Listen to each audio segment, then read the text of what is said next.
بسم اللہ الرحمن الرحیم۔ عزیزان محترم، ہم اپنی توجہ کریں کہ ہمیں دنیا کہاں کھینچ رہی ہے، حقیقت کیا ہے، پھر پیچھے کیا ہو رہا ہے۔ اور وہ ایسا نہیں ہے دشمن غافل نہیں ہے، دشمن گھروں تک اترا ہوا ہے، دشمن ہماری تنہائی میں اترا ہوا ہے، دشمن ہمارے ہاتھ میں ہے، اسمارٹ فون ہمارے ہاتھ میں ہے، دشمن اس کے ذریعے سے ہمارے نفسوں کو کنٹرول کر رہا ہے، جب دل چاہتا ہے نفس برباد کر دیتا ہے۔ اور ہم نے بھی اپنے آپ کو اتنا ہلکا کیا ہوا ہے کہ ہم بھی اسی کا شکار ہو چکے ہیں۔ اس کا ہدف ہی یہی ہے کہ یہ جوان تیار نہ ہو، لیکن اگر قرآن پڑھتا ہو، سورہ کہف سمجھتا ہو، تو خدا سے جب توکل کرے گا، خدا کی بارگاہ میں جائے گا، تو خدا اس کے کانوں کو اس دنیا کے شوروں سے بچا دے گا، اسے محفوظ کر دے گا اس دن کے لیے جس کا انتظار ہے۔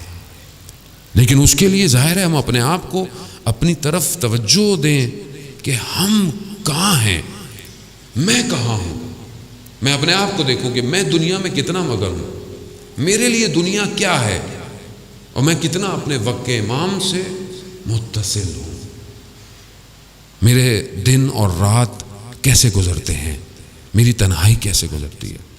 عزیزان محترم، میں ابھی بہرحال جہاں پڑھ کے آ رہا تھا وہاں میں نے بیان کیا حدیث، پوری تو شاید میں نہیں بیان کر پاؤں گا۔ مجلس اور عزاداری یہ ایک مقدمہ ہے ظہور کا۔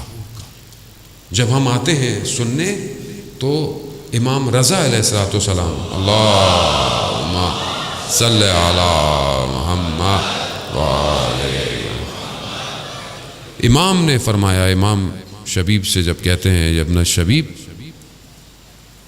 کہ پہلی چیز گریہ ہے، رونا ہے سید الشہداء پہ، یہ انسان کو پاک کرتا ہے، انسان کو اندر سے طاہر کرتا ہے، اور یہ طہارت آپ کو پھر آگے لے کے جائے گی، کیونکہ جن کے پاس ہم نے جانا ہے خدا نے نجاست کو ان سے دور کیا ہوا ہے۔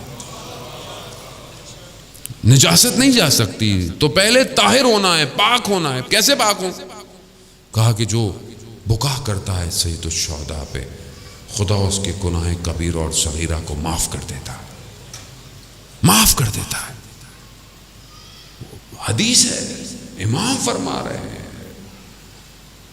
اور امام دعوت دے رہے ہیں، آؤ پاک ہو، پاک ہونا ہے، آؤ۔ آیت اللہ شمس الدین بیان کرتے ہیں، بہت بڑے عالم دین تھے، آیت اللہ تھے۔ انہوں نے ایک دن اپنے شاگرد سے کہا، جو ان کا خاص شاگرد تھا، کہا کچھ طالب علموں کو، 40 طالب علموں کو لے کر آؤ۔ لے آئے، ایک ایک کر کے کمرے میں بھیجا۔ جب طالب علم باہر نکلتا تھا تو گریہ کرتا ہوا باہر نکلتا تھا۔ جب سب ایسے ہوئے تو انہوں نے پوچھا ماجرا کیا ہے، اندر کیا ہے؟